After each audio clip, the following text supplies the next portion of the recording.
Bienvenidos a los estudios de Primera de Juan. Estamos pronto para terminar y surge esta pregunta basada en el texto. ¿Cuál es el pecado de muerte? Es una de las preguntas que muchas personas se hacen hoy en la vida cristiana y es válido. ¿Por qué? Porque vamos a leer que dice el versículo 16. Si alguno de ustedes ve que un hermano en Cristo comete un pecado que no lleva a la muerte, debe orar por él. Y Dios le dará vida a ese hermano. Pero hay un pecado, dice Juan, que lleva a la muerte. Y no digo que se ore por quienes lo cometen. Todas las malas acciones son pecado, pero no todos los pecados llevan a la muerte. Y ahí es la pregunta, ¿cuál es ese pecado que lleva a la muerte? Dentro del contexto en el cual se escribe Juan, muchos cristianos estaban siendo engañados por esta filosofía gnóstica, por esta filosofía que mezclaba el materialismo con la parte espiritual, en lo cual ellos consideraban que podías llevar una vida libertina o vida de pecado, y eso se quedaba en tu cuerpo material, pero tu ser espiritual se seguía elevando en base a las meditaciones, concentraciones o el conocimiento que podías tener, en lo cual no era tan importante entonces el cuerpo o lo que hagas con tu cuerpo. Juan habla de esta perspectiva. Ahora, cuando miramos el pecado de muerte a la luz de las Escrituras, en el Evangelio de Marcos, el capítulo 3, nos dice que hay un pecado que realmente puede ser este pecado de muerte, lo cual es una blasfemia contra el Espíritu Santo. Y eso significa atribuirle hechos milagrosos o acciones del Espíritu Santo, atribuirle a Satanás. Un cristiano no puede hacer esto. En Hebreos también dice, ya no hay más sacrificio por una persona que ha rechazado al Hijo de Dios. Ya no se puede hacer más. Pero eso llamaríamos la muerte espiritual. ¿Será este pecado al cual se está refiriendo Juan, que es el pecado de muerte espiritual?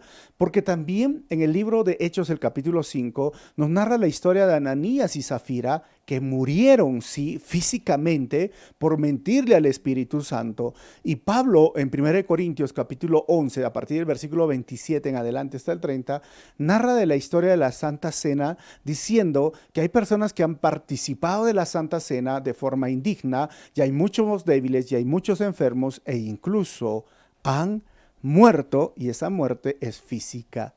O sea, o muerte espiritual o muerte física. ¿A qué se estaba refiriendo Juan en esta carta? Obviamente, si miramos el contexto, está diciendo que hay pecados en los cuales yo puedo ver a mi hermano que los está cometiendo y yo oro y pido por ellos. Pero acá hay un pecado que lleva a la muerte. ¿Y cuál sería el pecado que lleva a la muerte? Miren, la incredulidad es uno de los pecados que va a llevar a la muerte espiritual por siempre. Y como muchos de ellos de esta iglesia, de estas iglesias en las cuales eran escritas, estaban retirándose o estaban yéndose tras esos falsos maestros, Juan decía, pero ¿qué más podemos hacer? ¿Qué más podemos hacer? Ahora Juan dice, no digo que no se ore por quienes lo cometen, o sea, si podemos orar, pero hay un pecado que va a llevar a la muerte. Y el 17, recuerda lo que hemos hablado, todas las malas acciones son pecado y vivimos en esa constante lucha de pecado o alejarnos del pecado y santificarnos y vivir en la gracia, pero no todos los pecados llevan a la muerte. El Hijo de Dios peca, pero se arrepiente. Solo aquel que no se arrepiente y que se goza en su pecado y que se aparta del camino de Dios y que se va tras esos falsos maestros, ¿qué va a recibir? ¿Qué es lo que le espera a aquellas personas, como dice el libro de Hebreos, que ya más se puede hacer por esas personas?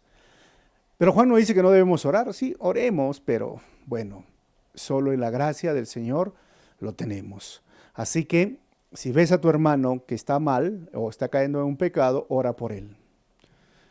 Si ves a tu hermano que se está desviando del camino, ora por él, pero tú no sabes si ese pecado lo va a llevar a la muerte. Eso es lo que está diciendo Juan. Así que Descansemos en el Señor, en su gracia y su soberanía, y cada vez que vamos a acercarnos al Señor, confesemos nuestros pecados, porque Él es fiel y justo para limpiarnos de toda maldad. Recuerda esto, empezamos pidiendo perdón al Señor por nuestros pecados y debemos de continuar pidiendo perdón por nuestros pecados todos los días.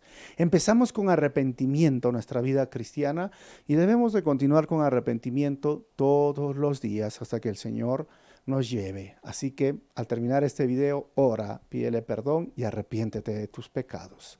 Que el Señor te bendiga. Nos vemos el día de mañana.